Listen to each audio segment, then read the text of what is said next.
Welcome to your first lesson in Scratch for this year.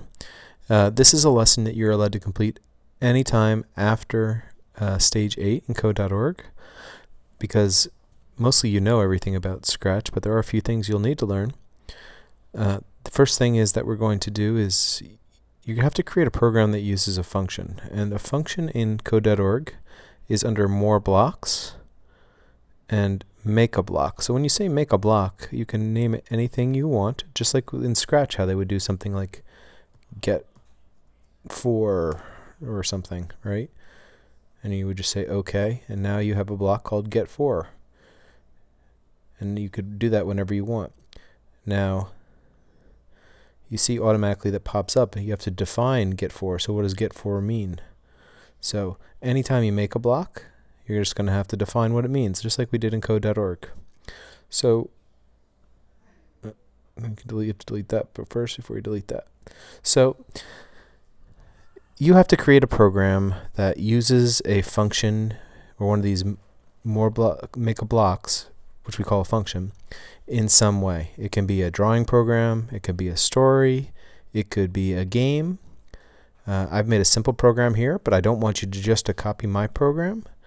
You can make a different drawing using different shapes or something, or you could take one of your games from last year and introduce a function and make it more complicated, or you could do a brand new game now. If you don't remember Scratch too well, I will allow you to have a class where you just go back and explore, look at your old programs, remember how they work and that sort of thing, test things out. But just I'm going to give you, the more original your program is on this assignment, the more XP you'll get. So if you just take mine and you change it a little bit, you might not get any experience points, or very few. But if you do something a completely different drawing, you might get 200 or 300 XP. If you make a game that uses a function in a creative way, you might get 600, or same with a movie, you might get 1,000. So it just depends on what you do with it. And you could take up to probably 2 or 3 days doing this assignment if you want to.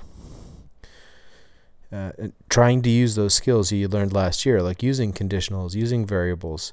And if you need any help on that, just let me know. But if you look at mine here, all I did was I made a square, so I can use my square block whenever I want. I defined the square, said my square is changing the pen color, putting your pen down, it draws 4 sides, turning 90 degrees, and then it picks up the pen. And then I put it in a loop here, moving 20 steps and turning a little bit after each turn. So what it should do is make a circle of squares. At the end, I just put move 150 steps, so it moves away from the square. See, this beginning part I call my initialization step, remember? Just set everything back to normal where it was. So I clear everything, I put the cat back in the middle of the screen, I set him so he's pointing to the right, and I set the pen color starting to green. That's always going to be my starting color. So when I run it,